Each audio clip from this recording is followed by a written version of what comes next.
नमस्कार, स्वागत है आपका और मैं हूं आपके साथ सपना दीपक मतेश।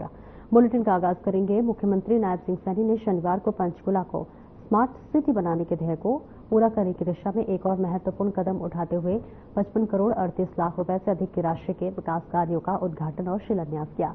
इन परियोजनाओं में 50 करोड़ रुपए की लागत से घग्गर नदी पर निर्मित पुल का उद्घाटन सेक्टर 28 और 31 में लगभग 4 करोड़ 64 लाख 59 हजार रुपए की लागत से 2 डिस्पेंसरियों के भवनों और बरवाला के गांव खनौली में 74 लाख 38 हजार रुपए की लागत से ग्राम सचिवालय का शिलान्यास शामिल है। इसके अलावा उन्होंने पंचकुला विधानसभा क्षेत्र के गांव में विकास कार्यों के लिए 5 करोड़ रुपए देने की घोषणा भी की। मुख्यमंत्री नायब सिंह सैनी ने कहा कि जो उद्घाटन और शिलान्यास किए गए हैं वे पंचकुला को स्मार्ट सिटी बनाने के साथ साथ उसे एक बेहतर स्वच्छ और स्वस्थ शहर बनाने के मील का पत्थर साबित होंगे।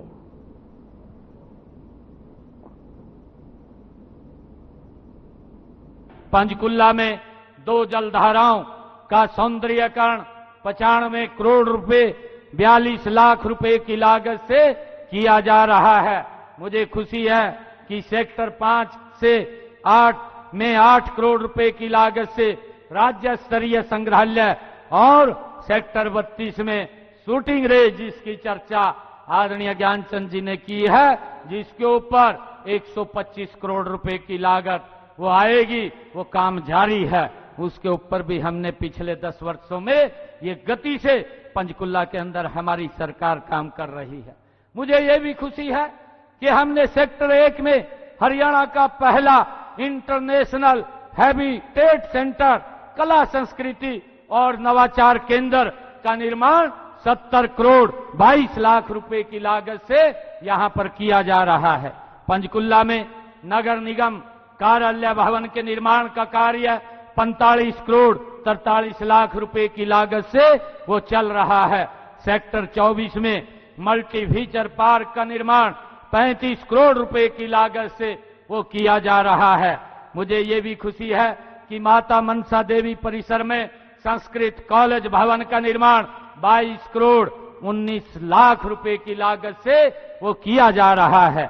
काशी विश्वनाथ कॉरिडोर की तर्ज पर माता मनसा देवी कॉरिडोर का निर्माण भी जारी है। उसके ऊपर भी गति से हमारी सरकार काम कर रही है। मुझे ये भी खुशी है आप लोगों को बताते हुए, क्योंकि मैं ये बातें आज अपने पंचकुला के सभी निवासियों के बीच में इसलिए इन बातों को कर रहा हूं, क्योंकि पिछले 10 वर्षों के अंदर जो आदरणीय प्रधानमंत्री जी का और डबल इंजन सरकार का एक विजन है 2047 तक ये भारत ये विकसित राष्ट्र बने, उस विकसित राष्ट्र के अंदर गति से हमारी सरकार काम कर रही है। कितनी गति से पिछले 10 वर्षों के अंदर इस पंचकुला की आबो हवा भी बदलने का काम ये हमारी सरकार ने किया है।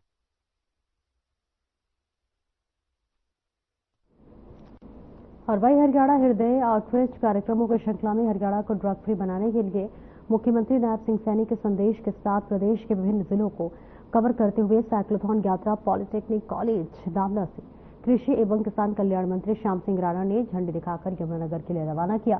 हरियाणा को ड्रग फ्री बनाने के लिए मुख्यमंत्री नायब सिंह सैनी के संदेश के साथ प्रदेश के विभिन्न जिलों को कवर करते हुए साइक्लोथॉन यात्रा पॉलिटेक्निक कॉलेज दामला से कृषि एवं किसान कल्याण मंत्री श्याम सिंह राणा ने झंडी दिखाकर यमुनानगर के लिए रवाना किया।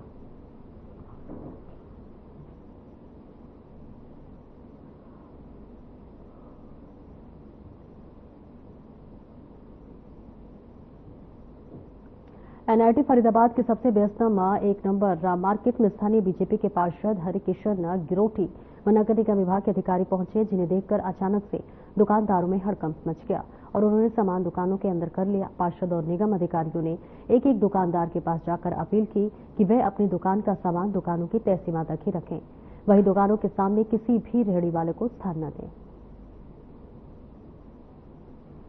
हम कोऑपरेट करने के लिए बिल्कुल तैयार है इन लोगों के साथ। अगर ये कोऑपरेट नहीं करेंगे तो उसका नुकसान इनको भुगतना पड़ेगा। अब ये सामने ओडा जी खड़े हैं, ये साफ आदेश आ गया है कि भाई दुकानें सील कर दी जाए। कैसा नुकसान करेंगे? दुकानें सील करेंगे? वो दुकान सील करके ही होगा ना, और कोई अल्टरनेट निकल ही नहीं रहा ना हमारे पास, समझता तो कोई है ही नहीं। लेकिन इसकी मॉनिटरिंग कौन करेगा? मॉनिटरिंग खुद प्रशासन करेगा जी। डेली आएंगे? हाँ जी, फिलहाल तो 31 आदमी कमेटी जो इन्होंने बनाई है, सीलिंग की कार्रवाई होगी अब? बिल्कुल सीलिंग की कार्रवाई होगी। ये कार्रवाई अमल में लाएगी। अब मार्केट कमेटी में ये कमेटी गठित करी है, 31 आदमी होगी जी।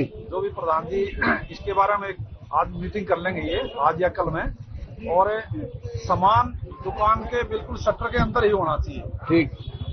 शटर से बाहर सामान रखने की किसी की कोई इजाजत नहीं है। ये जो अभियान है मार्केट से शुरू होगा या 31 लोग अपने से शुरू करेंगे, पहले ये बताइए। नहीं, जो कमेटी 31 लोगों जो कमेटी बनी है, पहले वो अपने इंक्रोचमेंट कब्जा हटाएंगे या पहले मार्केट वालों को हटाएंगे? नहीं, कमेटी का मतलब ये है कि भी एक बार ये अपनी जो भी पूरी मार्केट है उसमें मैसेज दे देंगे कि भी अपना जो सामान है रोड के ऊपर उसको अंदर रखें। ठीक। अगर उसके बाद भी कमेटी की बात भी कोई दुकानदार नहीं मानता है तो उसका फिर प्रशासन अपने आप इलाज करेगा। सीलिंग तो करेंगे ही करेंगे। हाँ। साथ में उसके बाद में जो ये बाहर अपना जो चदरें वगैरह लगा रखी है इनको सबको तोड़ा जाएगा। पहले सीलिंग होगी। हाँ। सीलिंग तोड़ दी। हाँ, फिर FIR होगा।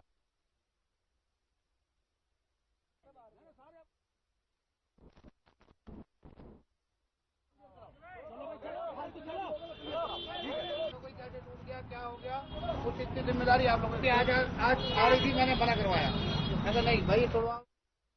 और रेवाड़ी विधायक लक्ष्मण सिंह यादव की अगुवाई में पुराना हाउसिंग बोर्ड में मेगा सफाई अभियान चलाया गया। इस बीच आपको बता दें कि आसपास के क्षेत्र में जमा गंदगी और मिट्टी को साफ किया गया। स्थानीय निवासियों से साफ सफाई के लिए अपील भी की गई। बोस्टिंग स्टेशन पार्क में यज्ञ किया गया और सभी के जीवन के लिए मंगल की कामनाएं की गई। वहीं स्कूल के विद्यार्थियों ने स्वच्छता अभियान चलाया और लोगों को जागरूक किया। विधायक लक्ष्मण सिंह यादव ने कहा कि आने वाले समय में रेवाड़ी में बड़ा परिवर्तन देखने को मिलेगा।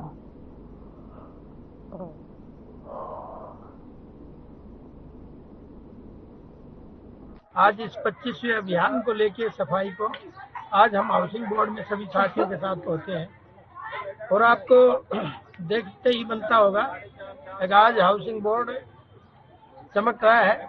और मैं चाहता हूं हाउसिंग बोर्ड के सभी निवासियों से आपके माध्यम से निवेदन करना चाहता हूं कि आज की तरह से ही रोज आप जागरूक हो सफाई के प्रति, रोज इसमें अपनी सफाई रखें।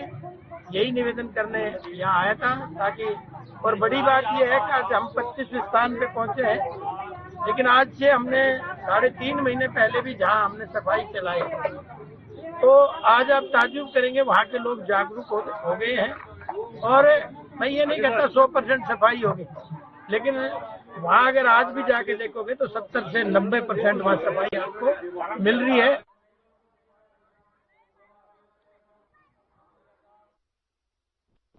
भिवानी में गैर मान्यता प्राप्त स्कूलों के खिलाफ शिक्षा विभाग का अभियान शुरू हो गया है। शिक्षा विभाग ने गैर मान्यता प्राप्त स्कूल और एकेडमी को बंद करने के आदेश जारी कर दिए हैं। इसके लिए सोमवार को जिला शिक्षा अधिकारी के नेतृत्व में टीम गैर मान्यता प्राप्त स्कूलों की जानकारी हासिल कर चुका है। भिवानी के जिला शिक्षा अधिकारी सुभाष शर्मा ने इसको लेकर बताया कि शिक्षा विभाग नहीं चाहता है कि गैर मान्यता प्राप्त स्कूल में बच्चे पढ़ें। उन्होंने बताया कि गैर मान्यता प्राप्त स्कूल में बच्चों के भविष्य के साथ खिलवाड़ होता है। एकेडमी संचालक भी ऐसा ही करते हैं। वह भी स्कूल में बच्चे का नाम होता है और खुद बच्चा एकेडमी में जाता है, जो कि गैर कानूनी है।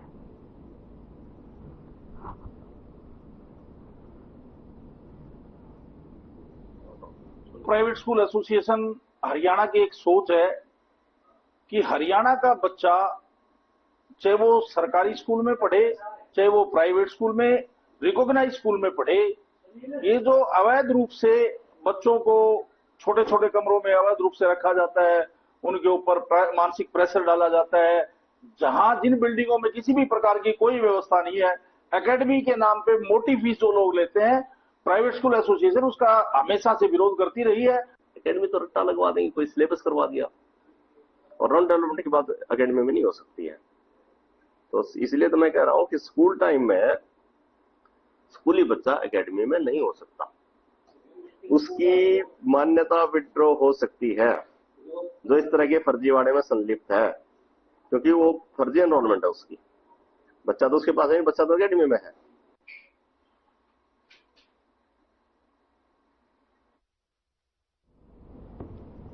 भारतीय नौसेना में बतौर सब लेफ्टिनेंट का पदभार संभालने के बाद हिमांशी अपने पैतृक गांव रेवाड़ी के लिए भाड़ावास पहुंचे, जहां ग्रामीणों ने हिमांशी को फूल मालाओं के साथ जोरदार स्वागत किया। वहीं हिमांशी ने मंदिर में भगवान से आशीर्वाद लिया। इस दौरान सब लेफ्टिनेंट हिमांशी ने बताया कि बेटियों और बेटों में जेंडर के अतिरिक्त और कोई फर्क नहीं है। दोनों में एक जैसा दिल और दिमाग है। बेटियां दिमाग से तेज तर्रार होती हैं और बेटे शारीरिक शक्ति से मजबूत होते हैं। हिमांशी ने आगे कहा कि आज इस मुकाम पर अपने माता पिता की बदौलत पहुंची हूं।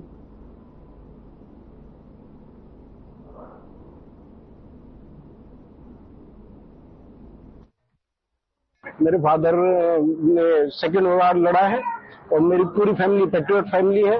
7 भाई हैं, 7 में से 5 डिफेंस में है। मैं सबसे छोटा हूं और अभी इंडियन एयरफोर्स में मास्टर वारंट अफसर पे। सर, कितना फख्र महसूस कर रहे हैं आज? ये फख्र तो हर माँ बाप को फख्र होता है कि उसकी बेटी आगे चल के कमीशन अफसर बनी है, और ये तो मेरी फैमिली का गॉड गिफ्टेड है। मेरी फैमिली में हम 4 कर्नल हैं।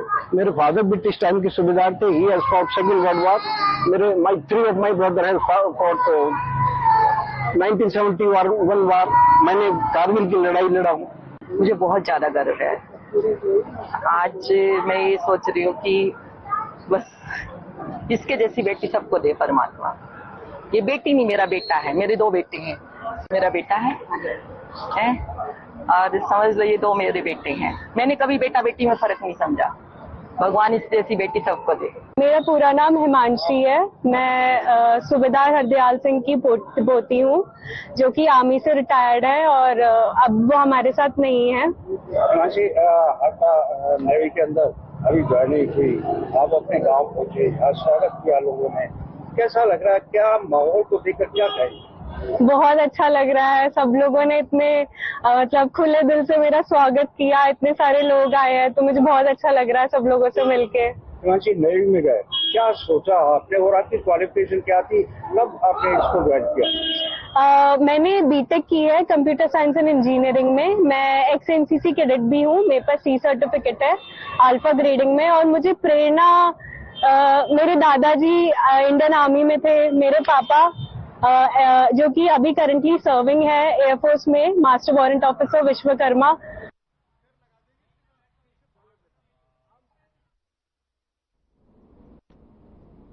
हरियाणा की युवा उद्यमिता, खेल और कानून राज्य मंत्री गौरव गौतम को पलवल अनाज मंडी स्थित अटल किसान मजदूर कैंटीन का शुभारंभ किया और वही कैंटीन परिसर में पौधारोपण भी किया। कैंटीन में किसानों और मजदूरों को मात्र 10 रुपए में सस्ता और स्वादिष्ट खाना दिया जाएगा। इसमें सरकार कैंटीन संचालकों को सब्सिडी देने का कार्य कर रही है।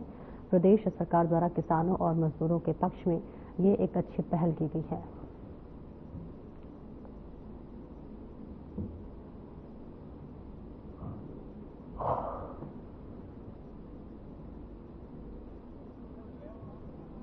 माननीय मुख्यमंत्री जी नायब सिंह सैनी जी के नेतृत्व में हर मंडी में एक अटल कैंटीन की सुविधा किसानों के लिए और जो हमारे काम करने वाले मजदूर भाई हैं उनके लिए सस्ता खाना और अच्छा खाना, एक अच्छी क्वालिटी का खाना 10 रुपए में अच्छा मिल सके, इसमें सरकार 15 और 25 रुपए सब्सिडी देने का काम कर रही है। मुझे लगता है किसानों के लिए, हमारे मजदूर भाइयों के लिए एक अच्छी पहल माननीय मुख्यमंत्री नायब सिंह सैनी जी के नेतृत्व में हुई है।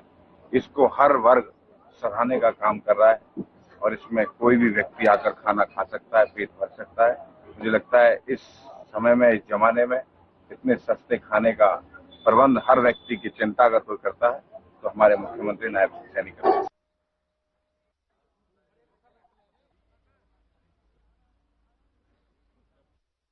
सैकड़ों आंगनबाड़ी वर्कर्स और हेल्पर्स ने न्यूनतम वेतन 26,000 रुपए और पक्का कर्मचारी बनाने की मांग को लेकर महिला विकास विभाग मंत्री श्रुति चौधरी के भिवानी आवास पर प्रदर्शन किया। प्रदर्शन के दौरान मांग की गई कि फोटो कैप्चर बंद हो, वर्कर्स को तीसरे और हेल्पर्स को चौथे दर्जे का कर्मचारी बनाने, ग्रेजुएटी लाभ देने के कोच के निर्णयों को केंद्र और राज्य सरकार लागू करे, हेल्पर और वर्कर्स के प्रमोशन जल्द से जल्द हो। इस मौके पर आंगनबाड़ी वर्कर राजबाला व कर्मचारी नेता ने कहा कि केंद्र और राज्य सरकार की योजनाओं को जमीनी स्तर पर लागू करवाने का काम वर्कर्स द्वारा किया जा रहा है। सरकार ICDS को खत्म करना चाहती है।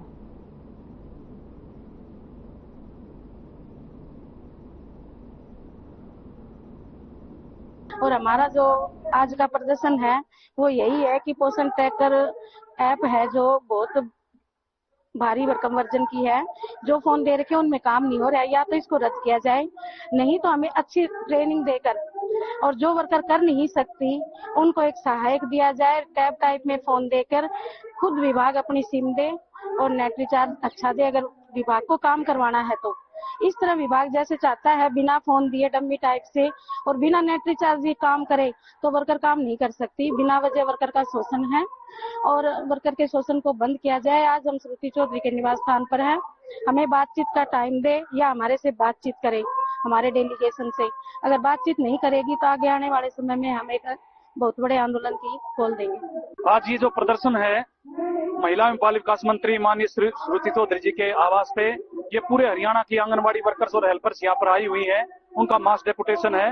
हम अपनी मांगों को लेकर यहाँ पर पहुंचे। मैं जय भगवान महासचिव CITU हरियाणा, और ये जो यूनियन जो मांग कर रही है, वर्कर्स हेल्पर जो मांग कर रही है कि जो फोटो कैप्चर ऐप आया हुआ है वो बहुत तकलीफदेह है, उससे काम नहीं हो पा रहा, सरकार उसको रद्द करे। दूसरी मांग ये कर रहे हैं कि हमारा लंबे समय से मानदेय बकाया उसको जारी करे।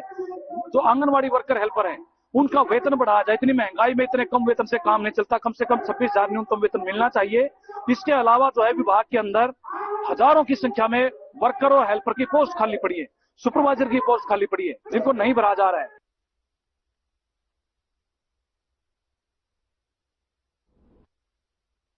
रादौर के SK मार्ग पर शातिर चोरों ने तहसील कार्यालय के नजदीक स्थित एक हार्डवेयर की दुकान में देर रात चोरी की घटना को अंजाम दिया। चोरों ने दुकान की दीवार में सेंध मारकर हजारों रुपए की नकदी सहित अन्य सामान पर हाथ साफ किया। दुकानदार को चोरी की घटना का सुबह उस समय पता चला जब अपनी दुकान पर पहुंचा तो उसने देखा कि दुकान में रखा सामान बिखरा पड़ा था और ऐसे में शातिर चोरों ने दुकान में लगे CCTV कैमरों का DVR भी क्षतिग्रस्त कर दिया। सूचना पाकर पुलिस मौके पर पहुंची, मामले में आगामी कार्रवाई शुरू कर दी है।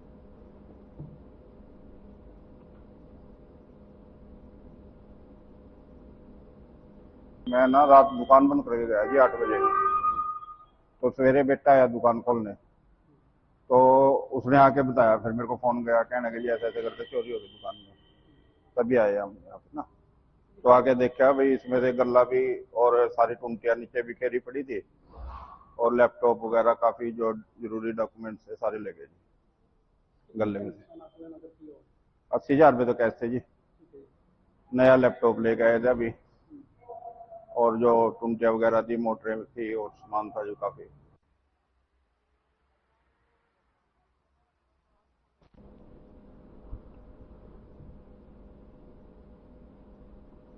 कालावली के गांव रोड़ी में 14 एकड़ गेहूं की फसल जलकर राख हो गई, जिसके बाद मुआवजे की मांग की गई।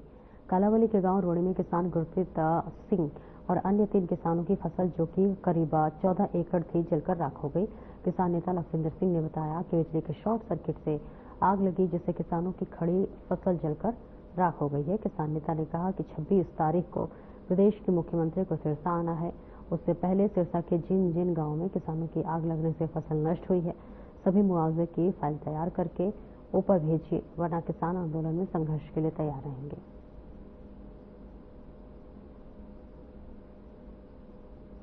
कुदरती क्रॉपी चल रही है, कल दी जी अग से अग लग रही है, अज फिर दोबारा तो रोड़ी पिंड च लगी है। मैं जल जी गुरप्रीत जी खड़े हैं, उन्होंने दसन जरूर भी किन्नी अग लगी है कि कोई सड़िया, उस तो बाद मैं दसूंगा। गुरप्रीत जल जाती लगभग 13 किल्लिਆਂ ਦੇ ਵਿੱਚ ਅੱਗ ਲੱਗੀ ਹੋਈ ਹੈ।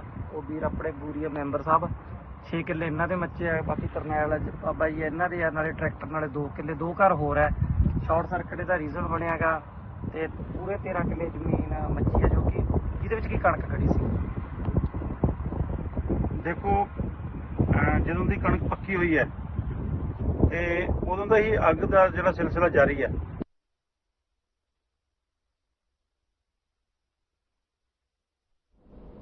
फरीदाबाद में जिस लड़की से युवक की शादी 19 अप्रैल को होनी थी, उसी लड़की ने अपने प्रेमी से मिलकर अपने होने वाले पति पर हमला करवा दिया।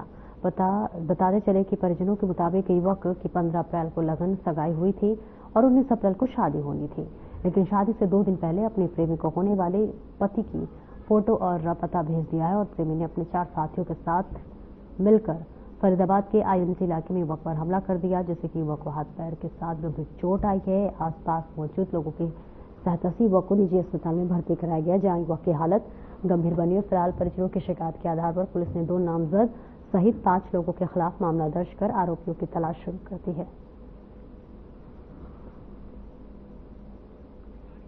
ये पूरा मामला शादी को लेकर हुआ है जी। मेरे भाई की लगन सगाई थी 15 अप्रैल को और 19 तारीख की शादी थी उसकी। तो उसका कोई जो लड़की थी जिससे शादी होने वाली थी, उसका कोई बॉयफ्रेंड था पहले, उसके साथ कोई अफेयर था लड़के के साथ। उस लड़के ने मेरे भाई के साथ मारपीट की है 17 तारीख को। और जो नार में जो लड़की नेहा है जिसके साथ हमारे इस भतीजे का रिश्ता हुआ था, उसका कोई पुराना लफड़ा या बॉयफ्रेंड जो तगाम गांव का है, सौरभ नागर, उस लड़के ने ये वारदात करी है। और उसके साथ अन्य 4-5 आदमी हैं। और हमारे जो बेटे का जो फोटो है हमारे, वो नेहा ने दिया है उसको अपने व्हाट्सएप पे। नेहा जो हमारे लड़के की घरवाली बनने वाली थी, जिसके साथ अभी सोतई गांव से हमें शिकायतकर्ता के द्वारा एक लिखित शिकायत प्राप्त हुई है उसके बेटे के साथ कि गांव के कुछ बच्चों ने कल शाम को झगड़ा कर दिया। वो अभी अनकॉन्शियस है, अभी बयान देने के लायक नहीं है, इसलिए उसके फादर की कंप्लेंट को हम रेलिवेंट सेक्शंस में FIR दर्ज कर रहे हैं। कोई पुरानी रंजिश है इसको लेकर या कुछ ऐसा निकलता है? देखिए, पार्ट ऑफ इन्वेस्टिगेशन है, वो चीजें अभी तफ्तीश में सामने आएंगी, वो आपको शेयर कर दी जाएगी। कितने लोगों के नाम पर? फिलहाल 2 के बाई नेम दर्ज। फरीदाबाद के गांव गोछे में शनिवार की सुबह मुस्लिम समाज के अलग अलग 2 पक्षों में आपस में भिड़ गए और आपको बता दें कि न केवल दोनों की तरफ से पत्थरबाजी हुई, बल्कि दोनों पक्ष एक दूसरे की जान लेने पर उतारू हो गए, जिसका वीडियो भी वहां पर खड़े किसी ने अपने मोबाइल में कैद कर लिया, जो इस बात की गवाही दे रहा है कि दोनों पक्ष एक दूसरे पर पत्थरबाजी कर रहे थे और एक दूसरे की जान लेने पर उतारू थे। इस मामले में जानकारी देते हुए एक पीड़ित पक्ष की तरफ से बल्लन खान ने बताया है कि तालाब के पास की सरकारी जमीन पर बारात घर बनाने के लिए वार्ड नंबर 1 के पार्षद मुकेश डागर जेई के साथ पहुंचे थे, जहां पर बाकायदा जमीन की पैमाइश की गई ताकि उस जमीन पर बारात घर बनाया जा सके। लेकिन दूसरा आरोपी पक्ष इस बात को लेकर नाखुश था, क्योंकि उन्होंने जिस जमीन पर बारात घर बनाया जाना है उस पर अपने मकान का गेट खुला है और वो जमीन का इस्तेमाल कर रहा है, उसी को लेकर ये विवाद खड़ा हुआ।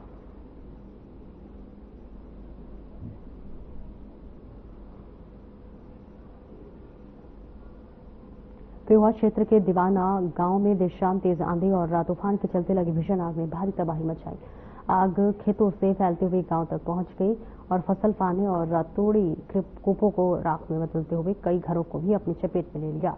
जानकारी के मुताबिक तेज आंधी के कारण बिजली के खंभे गिरने से उठी चिंगारी से आग लगने की आशंका जताई जा रही है। दीवाना गांव के अलावा कैथल जिले के भागल गांव में भी आग के करीब 3 किलोमीटर इलाके के रास्ते आई, हर चीज को जलाकर राख कर दिया। आग की भयावहता को देख ग्रामीण अपने मवेशियों और सामान को छोड़कर जान बचाने के लिए घरों से बाहर निकल आए। कई ग्रामीणों ने आग पर काबू पाने की कोशिश की, लेकिन तब तक आग 4 से 5 घरों तक पहुंच चुकी थी। जानकारी मिलते ही फायर ब्रिगेड की गाड़ियां मौके पर पहुंची और आग बुझाने में जुटी।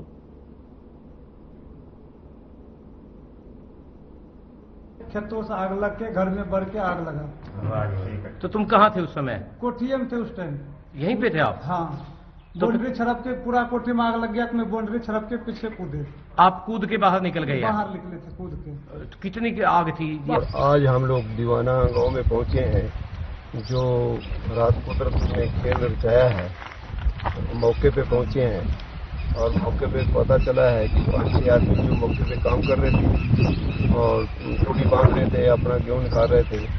6:30 बजे रात को जब बिजली डिपार्टमेंट ने बिजली छोड़ी है। जगह काम छड़ा होता है, 1 साल हो गया। अभी थोड़ा सा काम इसका पेंडिंग था, मतलब तकरीबन 90% कोठी तैयार हो गई थी, 10% इसका दरवाजे का काम रह गया था और अगले महीने की 1-2 तारीख को हम सोच रहे थे कि इसका मुहूर्त करेंगे। जी जी। तो यहाँ पे जो रूपक कुमार है और एक और के साथ जो यहाँ लेबर का काम करते हैं। पहले तो बहुत ही दुख दी घड़ी है ਜਿਹੜੀ ਕਿ ਇੱਕ ਜਵਾਨਾ ਪਿੰਡ ਦੇ ਵਿੱਚ ਅਸੀਂ ਖੜੇ ਆ।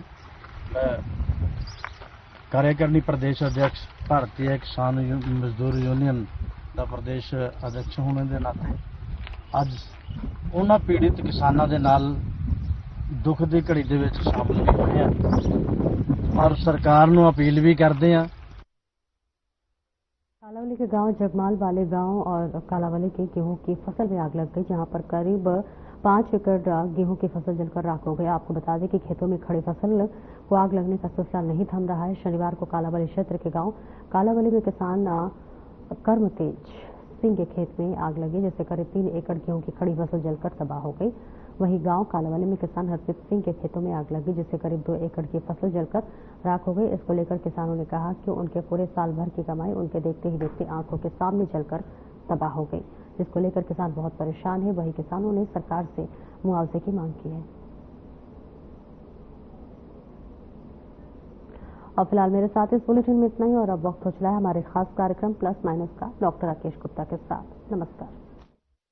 नमस्कार दोस्तों, आज हम जो मुद्दा आपके